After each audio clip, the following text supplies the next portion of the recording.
नमस्कार दोस्तों, US Donald Trump साहब ने ये बोला था कि रिसेंटली 48 आवर्स का एक टाइम पीरियड दिया था ईरान को, जिसमें उन्होंने बोला था कि ईरान अगर 48 आवर्स के अंदर स्ट्रेट ऑफ हॉर्मुज़ को ओपन नहीं करता तो अमेरिका उसके ऊपर अटैक कर देगा और उसके क्रिटिकल इंफ्रास्ट्रक्चर पावर प्लांट को ख़त्म कर देगा। तो ईरान ने अभी रिसेंटली उसको ओपन नहीं किया है, लेकिन अमेरिका के थ्रू एक डिसीजन आ रहा है जिसमें बोला है कि ईरान के ऊपर अब हम अटैक नहीं करेंगे अगले 5 दिन। तो ये क्यों नहीं करेंगे, अमेरिका ने ये बयान दिए हैं जो डोनाल्ड ट्रंप साहब ने उन्होंने बोला है, तो इसके बारे में आज हम जानेंगे ऐसा क्या हुआ जिसके अंदर डोनाल्ड ट्रंप साहब ने बोला कि अगले 5 दिन तक हम इसके ऊपर अटैक नहीं करेंगे। तो इसके बारे में पूरी जानकारी लेंगे आज हम। तो डोनाल्ड ट्रंप साहब ने एक ट्वीट करके बोला था, उन्होंने बोला कि लास्ट 2 दिन से जो ईरान के ऊपर जो वहाँ से प्रोडक्टिव वो आ रही है कन्वर्सेशन, उनके साथ बातचीत हो रही है, वो बहुत अच्छी है। जिसके कारण जो रिलेशन जो हमारे रिलेशन है वो ख़राब हो रहे हैं मिडल ईस्ट के अंदर। तो उसके कारण हम उसको पोस्टपोन करते हैं 5 दिन के लिए, और अब देखते हैं कि जिस तरह से अगर इसको ख़त्म किया जा सकता है मिलिट्री वॉर, तो इसको हम ख़त्म करेंगे। उन्होंने ये बोला भी है कि जो हम स्ट्राइक करेंगे against Iran energy infrastructure to 5 days period. अब जो ये 5 दिन का उन्होंने टाइम पीरियड बोला है कि इसके अंदर हम अटैक नहीं करेंगे, स्ट्राइक नहीं करेंगे ईरान के ऊपर। और वो जैसे कि यहाँ पे गुड एंड हैव बोला हुआ है, last 2 days have a good and productive conversation, जैसे बातचीत हो रही है इस तरह से अगर होती रही तो इसको शायद वो बोल रहे हैं कि ख़त्म भी कर दें। लेकिन अभी पता नहीं, ट्रम्प साहब का कुछ भी कर सकते हो, लेकिन कुछ लोगों का मानना कुछ हो रहा है अभी इस पर, ईरान की तरफ से इस पर कुछ और बयान आए जा रहे हैं। तो डोनाल्ड साहब ने ये कहा, लेकिन ईरान की तरफ से एक बहुत अच्छी मीम बहुत ज़्यादा फेमस हो रही है सोशल मीडिया के ऊपर। तो उसके अंदर बोल रहे थे जो स्टेट ऑफ हॉर्मूज़ है, उन्होंने बोला कि एक रिपोर्टर ने पूछा था कि स्टेट ऑफ हॉर्मूज़ को वो कौन कंट्रोल करेगा। तो उन्होंने एक बयान दिया था कि स्टेट ऑफ हॉर्मूज़ को कंट्रोल करेंगे, मतलब कि मैं मीन्स ट्रंप और अयातुल्ला। तो इसके रिप्लाई ने जो ईरान एम्बेसी साउथ अफ्रीका के अंदर है, उन्होंने एक ये क्या कहते हैं मीम बनाया, उनके अंदर बोला है कि जो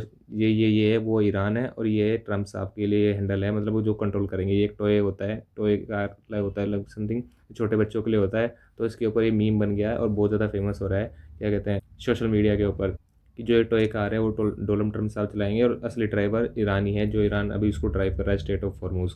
और इन्होंने एक आर्टिकल पब्लिश हुआ है जिसके अंदर बोला Iran as agreed we will not have a nuclear weapon. तो ये तो सबको पता ही है कि ईरान के पास न्यूक्लियर वेपन नहीं है, लेकिन ज़बरदस्ती जो जिस तरह से अमेरिका ने अटैक किया ईरान के ऊपर, मतलब एक दादागिरी के थ्रू अपना वो डोमिनेंस दिखाना चाहते हैं वर्ल्ड के अंदर, उनकी जो डिस्ट्रॉय कर दी वहाँ की जो इंफ्रास्ट्रक्चर है ईरान में। लेकिन अब ट्रंप उसको वापस खींच रहे हैं, क्योंकि जो वर्ल्ड पॉलिटिक्स है वो अब मतलब कि जो क्राइसिस में आ रही है, जैसे कि एलपीजी क्राइसिस हो रहे हैं और पेट्रोल के जो दाम बढ़ते जा रहे हैं लगातार, ब्रांड जो क्रूड ऑयल है वो लगभग 110 150 110 120 करीब पहुँच गया है। तो अब ज़बरदस्ती उनको मजबूर होना पड़ रहा है कि इससे वापस आएँ, इस स्टेट ऑफ हॉर्मुज़ को ओपन करें और ईरान को मतलब यहाँ से निकलें। लेकिन अभी 5 दिन का टाइम पीरियड दिया है, लेकिन इसी बीच जो पाकिस्तान के जो वो हैं, उन्होंने बोला है कि हम मिलिटेयर का रूप अपना सकते हैं। तो क्योंकि पाकिस्तान के जो संबंध है वो ईरान के साथ भी अच्छे हैं और अमेरिका के साथ भी अच्छे हैं, अच्छे में क्या कहते हैं। और उनके सबसे ज़्यादा जो मुस्लिम शिया मुस्लिम होते हैं, डोमिनेंट डोमिनेंट है वहाँ के अंदर, ईरान के अंदर, वो सबसे उसके बाद अगर कहीं हैं तो वो हैं पाकिस्तान के अंदर। तो इसलिए अगर अमेरिका पाकिस्तान में आ जाए और ईरान पाकिस्तान के अंदर आ जाए, तो एक मतलब कि साइकोलॉजी और एथिकल वो भी पड़ेगा प्रेशर ईरान के ऊपर कि वहाँ पे शिया मुस्लिम ज़्यादा हैं पाकिस्तान के अंदर, तो एक मीडिएटर के थ्रू अपना सकता है। लेकिन ऐसा बोला जा रहा है, ये नहीं है कि यही मीडिएटर की तरह अपनाया गया। अगले 5 दिन में देखते हैं किस तरह से डेवलपमेंट्स होती है न्यू।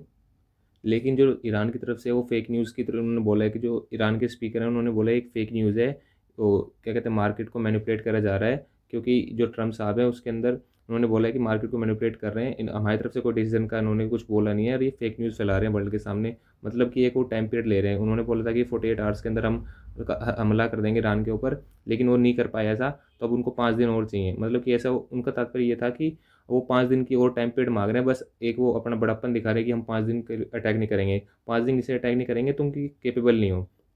ऐसा जो ईरान के स्पीकर हैं वो कह रहे थे।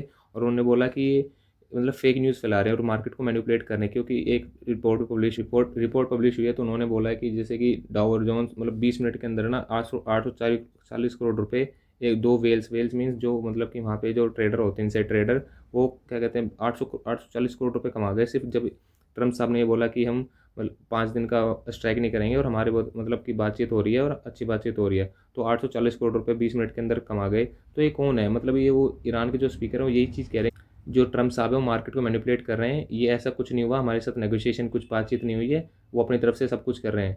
आपने बोला है कि जो डिफेंस सेक्रेटरी हैं पेड सजेशन, उन्होंने बोला था कि हम आप कर सकते हो, लेट्स डू इट। तो उन्होंने एक वीडियो के थ्रू ये भी उन्होंने वीडियो के थ्रू बताया कि इस तरह से 47 ईयर्स के लगातार उन्होंने बोला है कि जिस तरह से ईरान के अंदर ये चीज़ हो रहे थे, तो मैंने उन्हें बोला कि इस टेरर को ख़त्म करते हैं और मिडिल ईस्ट के जो न्यूक्लियर वेपन है, मतलब अगर ईरान बना रहा है तो उसको हम ख़त्म कर देंगे। लेकिन इसमें उन्होंने इसमें जो पीटरसन है उसके जो डिफेंस सेक्रेटरी हैं उनको मतलब मेंशन करते हुए बोला है कि आपने मेरे को सबसे पहले कहा था ना कि इसको ख़त्म करते हैं, मतलब इसमें उतर जाते हैं युद्ध के अंदर। तो ये ब्लेम कर रहे हैं जो डिफेंस सेक्रेटरी हैं यूएस के, तो उन्होंने इस तरह से देखो ये बोल भी रहा है, you nuclear weapon because you can't believe the nuclear weapon, आप इसमें उतर सकते हैं। तो इस वीडियो सुनाता हूँ मैं आपको। I called Pete, I called General Kane, I called a lot of our great people. We have great people, and I said, let's talk. We got a problem in the Middle East. We have a country known as Iran that for 47 years has been just a purveyor of terror, and they're very close to having a nuclear weapon. We can keep going and get that 50,000 up to 55 and 60 is no end, or we can take a stop and make a little journey into the Middle East and eliminate a big problem. And Pete, I think you were the first one to speak up, and you said, let's do it, because you can't let them have a nuclear weapon. So we are now having really good discussions. They started last night, a little bit.